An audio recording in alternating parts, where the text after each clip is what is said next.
பல ஆண்டுகளுக்கு முன்புதந்தை மகன் உறவு துண்டிக்கப்பட்டிருந்தது. ஆனால் அந்த தந்தை தனது மகனுக்காக கடவுளாக நின்றார். பின்னர் நடந்தவை உங்கள் இதயத்தை நடுங்க வைக்கும். மகனுக்கு எல்லாம் இருந்தது, பணம்புகழ், பெயர். ஆனால் ஒரே ஒரு விஷயம் மட்டுமில்லை. தொலைவில் உள்ள கிராமத்திலிருந்து மகனே என்று அழைக்கும் ஒரு குரல். அவனது புதிய அரண்மனைகளில் இடம் கொடுக்க முடியாத அந்த தந்தையே இன்று தனது உயிரை பணயம் வைத்து மகனின் உயிரை தாங்கி நின்றார். வாட்ஸ்அப் மட்டுமே உறவுகளாக மாறிய இந்த பரபரப்பான வாழ்க்கையில் அப்பா நீங்கள் நலமாக இருக்கிறீர்களா என்று கேட்கக்கூட நேரமில்லாத இந்த காலத்தில் அந்த வயதான தந்தை ஒரே ஒரு பிரார்த்தனையை மட்டும் செய்து கொண்டிருந்தார். கடவுளே, என் ஆயுளை எடுத்துக்கொள்ளானால் என் மகனுக்கு ஒரு வாழ்க்கை கொடு. ஒருவேளை தனது மகன் ஒரு முறையாவது, தன்னை பார்க்க ஒரு முறையாவது அப்பா என்று அழைக்க அந்த பிரார்த்தனை இருக்கலாம். இந்த கதை ஒரு சினிமாவின் கதையல்ல. தங்கள் குழந்தைகள் வளர்ந்து பெரியவர்களாகும் கனவு காண்பவர்களுமானால் தங்கள் சொந்த வீட்டில் அந்நியர்களாக வாழ வேண்டிய நிலையில் இருக்கும் லட்சக்கணக்கான பெற்றோர்களின் கதை இது. இன்றைய பணக்கார மகன்கள் ஒரு விஷயத்தை புரிந்து கொள்ள வேண்டும். பணம் எல்லாவற்றையும் வாங்கலாம். ஆனால் உங்களை நடக்க கற்றுக் கொடுத்த அந்த கைகளுக்கு உங்கள் அரண்மனையில் இடமில்லை என்றால் அந்த அரண்மனை வெறும் புழுதிமேடு மட்டுமே. இந்தச் சம்பவம் நடந்தது கேரளாவில் உள்ள ஒரு பெரிய நகரத்தில் உள்ள மருத்துவமனையில். ஆபரேஷன் தியேட்டரின் கதவுக்கு வெளியே ஒரு பெஞ்சில் வயதான ஒரு தந்தை அமர்ந்திருந்தார். மௌனத்தை போர்த்தியபடி நம்பிக்கைகளை மட்டுமே மூலதனமாக கொண்டு. அவரது பலவீனமான தோள்கள் சுவரில் சாய்ந்திருந்தன. கண்களுக்கு கீழே கருவளையங்கள்கைகளில் நரம்புகளைச் சுற்றி வெள்ளை துணியால் கட்டப்பட்டிருந்தது. காரணம், சற்று முன்பு அந்த கைகளில் இருந்துதான் மகனுக்கு இரத்தம் கொடுக்கப்பட்டது. அவரது பெயர் மாதவன். அவரது முகத்தில் களைப்பு இல்லை. ஒரு வகையான தவமே இருந்தது. பல ஆண்டுகளாக புறக்கணிக்கப்பட்ட மகனுக்காக அவர் தனது இரத்தத்தை கொடுத்திருந்தார், எந்த நிபந்தனையும் இல்லாமல், எந்த புகாரும் இல்லாமல். 4 மணி நேரத்திற்கு முன்பு கிராமத்தின் சந்திப்பில் ஒரு காவலர் வந்து மரியாதையுடன் கூறினார், அப்பா அருண் சாருக்கு நகரத்தில் விபத்து ஏற்பட்டுள்ளது. நிலைமை மிகவும் கவலைக்கிடமாக உள்ளது. மருத்துவமனையில் உறவினர்களை அழைக்கிறார்கள். மாதவன் எதுவும் கேட்கவில்லை. விபத்தை பற்றியோ ஏன் தன்னை நினைத்தார்கள் என்றோ கேட்கவில்லை. தனது பழைய பையில் அந்த பழைய டைரியை வைத்தார். மகனின் குழந்தை பருவ புகைப்படத்தை வைத்தார். பாக்கெட்டில் இருந்த சிறிது பணத்தை எடுத்து பயணத்தை தொடங்கினார். உடலில் காய்ச்சல் கொழுந்துவிட்டு எரிந்தது. நெஞ்சில் இருமல். கண்களில் பார்வை மங்கியது. ஆனால் கால்கள் வேகமாக நகர்ந்தன. காரணம்தான், வாழ்ந்த வாழ்க்கை முழுவதும் யாருக்காகவோ அந்த மகனுக்காகவே. ஒருவேளை முதல் முறையாக அவன் தன்னை அழைத்திருக்கலாம். கிராமத்திலிருந்து நகரத்திற்கு செல்லும் பயணம் எளிதாக இல்லை. தோளில் தொங்கிய பைநனைந்த ஆடைகள் மூச்சு வாங்கியது. ஆனால் மனதில் ஒரே ஒரு எண்ணம், ஒருவேளை இந்த முறை மகன் அப்பா என்று அழைக்கலாம். மருத்துவமனையில் வந்து சேர்ந்தபோது மருத்துவர்கள் கூறினார்கள், உடனடியாக ஆபரேஷன் செய்ய வேண்டும். ஆனால் இரத்தம் தேவைரத்த வகை மிகவும் அரிதானது. மாதவன் ஒரு கணம் கூட யோசிக்காமல் கூறினார், எனது இரத்தத்தை எடுத்துக்கொள்ளுங்கள். நான் அவனுக்காகவே வந்தேன். என் நரம்புகளில் உள்ளது அவனுடையது. மருத்துவர்கள் அவரை பரிசோதித்தார்கள். வயதை பார்த்தார்கள், அறிக்கைகளை பார்த்தார்கள். அதிர்ஷ்டவசமாக இரத்தம் பொருந்தியது. அந்த பலவீனமான உடலிலிருந்து இரத்தம் எடுக்கப்பட்டது.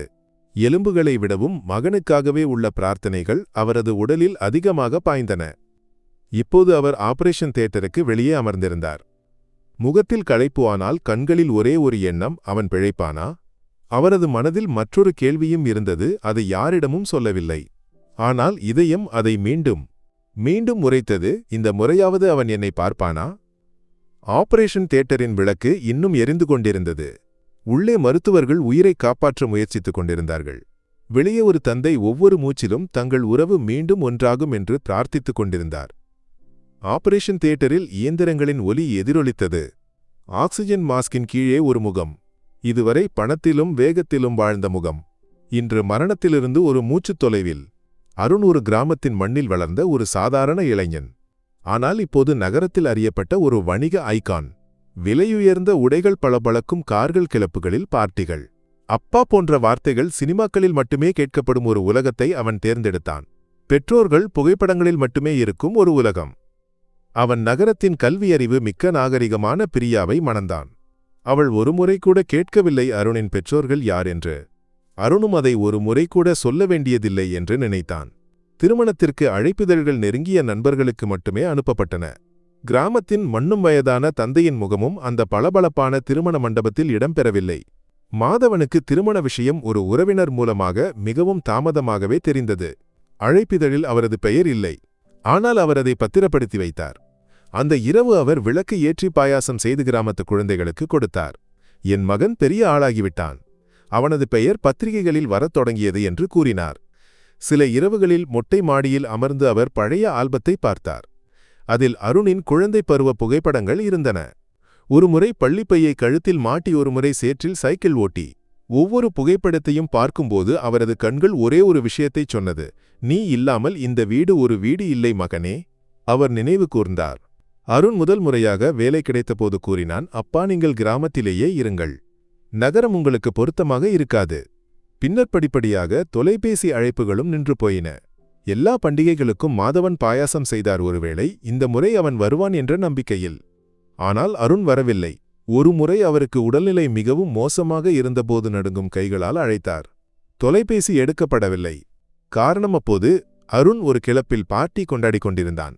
ஷாம்பெயினின் ஆரவாரத்தில் தந்தையின் குரல் தொலைந்து போயிருந்தது. அந்த மகனுக்காகவே இன்று மாதவன் தனது இரத்தத்தை கொடுத்தார். இப்போது அவர் ஆபரேஷன் தியேட்டருக்கு வெளியே அமர்ந்திருந்தார். அவரது ஆடைகள் நனைந்திருந்தன. உடல் காய்ச்சலில் நடுங்கிக் கொண்டிருந்தது. ஆனால் கண்கள் மூடியிருந்தன. உதடுகள் மெதுவாக மந்திரித்தன. கடவுளே, என் உயிரைக் கொண்டு அவன் உயிரை காப்பாற்ற முடியுமானால் எடுத்துக்கொள். என் மகனை மட்டும் காப்பாற்று. அருகில் ஒரு இளைஞன் தனது தந்தையை அழைத்து வந்திருந்தான். அவருக்கு மாரடைப்பு ஏற்பட்டிருந்தது. ஆனால் அந்த மகன் தொலைபேசியில் சத்தமிட்டுக் கொண்டிருந்தான். என்னால் மீண்டும் மீண்டும் அப்பாவை மருத்துவமனைக்கு அழைத்து வர முடியாது. முதியோர் இல்லத்திற்கு அனுப்புங்கள் என்று சொல்லவில்லையா? எனக்கு நேரமில்லை. மாதவன் அதை கேட்டார். ஆனால் எதுவும் பேசவில்லை. அவரது கண்கள் தனது இதயத்திடம் ஒரு கேள்வியை கேட்டன. என் மகனும் என்னை இப்படித்தான் நினைத்தானா? அப்போதுதான் ஆபரேஷன் தியேட்டரின் கதவு திறந்தது. மருத்துவர்கள் வெளியே வந்தார்கள். ஆபரேஷன் முடிந்தது. இப்போது அருணை ஐசியூவுக்கு மாற்றுகிறோம். மயக்கம் தெளிய சிறிது நேரம் ஆகும். ஆனால் ஆபத்து கடந்துவிட்டது. மாதவன் கண்களை மூடி மெதுவாக கடவுளின் பெயரை உச்சரித்தார். பின்னர் தனது பையில் கையை விட்டு அந்த பழைய டைரியை எடுத்தார். பல ஆண்டுகளாக பத்திரப்படுத்தி வைத்திருந்த ஒரு புகைப்படம் அதில் இருந்தது. குழந்தை பருவத்தில் அருண் சேற்றில் விளையாடிய முகம்பின்னால் இருந்து அவரை கட்டிப்பிடித்திருக்கும் புகைப்படம். அவர் அந்த புகைப்படத்தை கையில் எடுத்து மெதுவாக கூறினார், நீ பிறந்தபோது மட்டுமல்ல மகனே, என்று உனக்கு நான் மற்றொரு வாழ்க்கையை கொடுத்திருக்கிறேன். ஐசியூவில் மங்கிய வெளிச்சம். சுவரில் உள்ள இயந்திரங்களின் ஒலி இன்னும் மூச்சை எண்ணுவது போலிருந்தது. அருணின் கண்கள் மெதுவாக திறந்தன. தூக்கத்திலிருந்து அல்ல, ஒரு பெரிய குற்ற உணர்ச்சியிலிருந்து எழுந்தது போல. முதலில் அவன் ஆக்சிஜன் மாஸ்கை தொட்டு பார்த்தான். பின்னர் கைகளில் உள்ள ஊசிகளை. பின்னர் அவனது கண்கள் அந்த ஜன்னலுக்கு நீண்டபோது ஒரு முகத்தைக் கண்டான். பலவீனமான குனிந்தானால் மிகவும் பரிச்சயமான, மிகவும் உரிமையான ஒரு முகம். அவன் மறந்து போன அந்த முகம். மாதவன் ஐசியூ ஜன்னலுக்கு அப்பால் நின்று கொண்டிருந்தார். முதுகு குனிந்திருந்தது. கைகள் நடுங்கிக் கொண்டிருந்தன. ஆனால் அவரது கண்கள் இன்னும் தனது மகனை பார்த்து கொண்டிருந்தன. ஒரு நொடி கூட பார்க்காமல் இருக்கவில்லை என்று தோன்றியது. அருணின் கண்கள் கலங்கின. உதடுகள் நடுங்கின. ஆனால் குரல் மிகவும் மெல்லியதாக இருந்தது. அப்பா. அருகில் நின்ற செவிலியர் சிரித்தார். நல்ல விஷயம், அருணுக்கு மயக்கம் தெளிந்துவிட்டது. ஆபரேஷன் வெற்றிகரமாக முடிந்தது. உங்கள் அப்பா சரியான நேரத்தில் இரத்தம் கொடுத்ததால் நீங்கள் பிழைத்தீர்கள். அருணின் கண்கள் நனைந்தன. அவனுக்கு எதுவும் புரியவில்லை. என் அப்பாவா? ஆமாம், உங்களிடம் மிக குறைவாகவே விரும்பிய உங்கள் அப்பா. இன்று உங்களை மரணத்தின் வாசலிலிருந்து இழுத்து மீட்டு வந்தார். அருணின் மூச்சு வேகமாகியது. ஒவ்வொரு நொடியும் அவனது கண்களுக்கு முன் மின்னியது. தொலைபேசியை துண்டித்தது திருமணத்திற்கு அழைக்காமல் இருந்தது. கிராமத்தில் உள்ளவர்கள் என் புதிய உலகத்திற்கு பொருந்தாதவர்கள் என்று சொன்ன நாள். அவன் வேண்டுமென்றே தவிர்த்த ஒவ்வொரு நிமிடமும் அவனது ஆன்மாவை ஒரு கத்தியைப் போல கீறியது. சிறிது நேரம் கழித்து செவிலியர் வெளியே வந்து மாதவனிடம் கூறினார், அப்பா, உங்கள் மகனுக்கு மயக்கம் தெளிந்துவிட்டது. வேண்டுமெனில் உள்ளே வரலாம். மாதவன் மெதுவாக எழுந்தார். சுவரை பிடித்தபடி நடுங்கும் கால்களுடன் ஐசியூவின் கதவுக்கு வந்தார். உள்ளே நுழைந்தபோது அருணின் கண்கள் கலங்கின. பலவீனமான கைகளை உயர்த்தி உதடுகளிலிருந்து ஒரே ஒரு வார்த்தை வெளியே வந்தது, அப்பா. எனக்கு வெட்கமாக இருக்கிறது. மாதவன் சிறிது நேரம் மௌனமாக இருந்தார். பின்னர் மெதுவாக அருகே சென்று மகனின் தலையில் கை வைத்தார். புரிந்ததா மகனே? அருண் பொட்டு கரைந்தான். படுக்கையில் படுத்தபடி அவர் கைகளை பிடித்தான்.